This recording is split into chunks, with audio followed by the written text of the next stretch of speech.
আসসালামু আলাইকুম, back to my channel Rupsina কিচেনে আপনাদের সবাইকে স্বাগতম।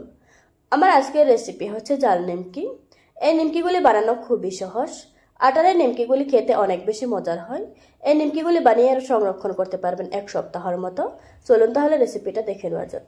প্রথমে নিয়ে নিচ্ছি 1 কাপ আটা, দিয়ে দিচ্ছি 1/4 চা চামচ কালো জিরা, 1/4 চা চামচ আস্ত জিরা, দিচ্ছি মিহি কুচি করে রাখা 3টা কাঁচামরিচ, দিয়ে দিচ্ছি 1/2 চা চামচ চিলি ফ্লেক্স, দিয়ে দিচ্ছি একটা পেঁয়াজ কুচি। পেঁয়াজটাকে আমি একদম মিহি করে কুচি করে নিয়েছি।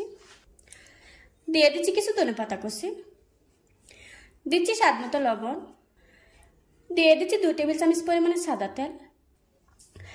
এবার আমি সবগুলো উপকরণ খুব ভালোভাবে মিশিয়ে নেব।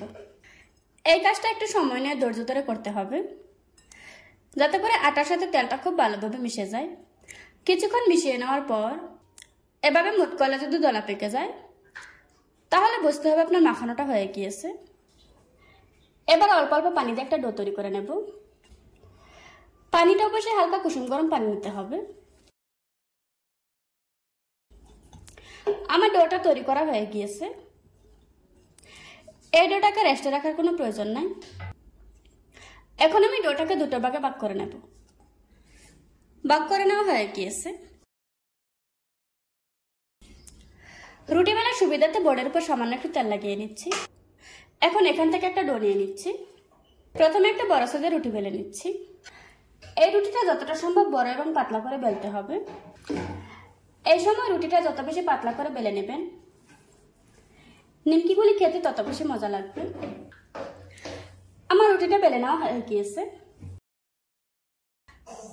এখন একটা ছুরির সাহায্যে রুটিটাকে কেটে নেব।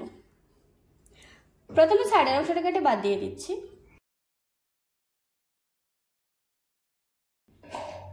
এখন এরকম স্লাইস করে কেটে নিচ্ছি। আমি এভাবে করে কেটে নিচ্ছি। আপনারা আপনাদের পছন্দ অনুযায়ী কেটে নিতে পারবেন।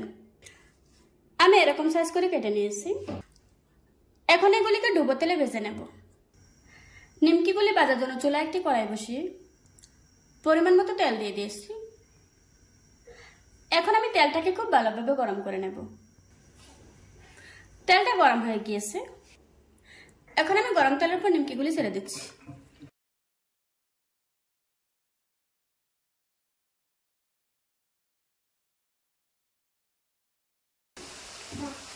সবগুলি নিমকি ছেড়ে দেওয়ার পর চুলার আঁচ মিডিয়ামে রেখে উল্টিয়ে পাল্টিয়ে নিমকিগুলিকে খুব ভালোভাবে ভেজে নেব।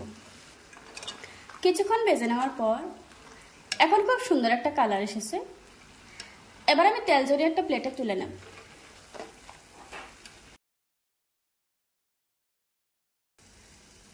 এভাবে করে আজকে আমি সবগুলো নিমকি ভেজে নেব।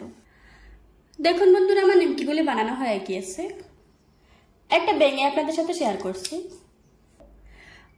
আশা করছি আজকের এই সহজ রেসিপিটা আপনাদের কাছে ভালো লাগবে। ভালো লাগলে আমার চ্যানেলটা সাবস্ক্রাইব করে পাশে থাকা বেল বাটনটি অন করে রাখবেন। আবারও কথা হচ্ছে নতুন কোনো ভিডিওতে।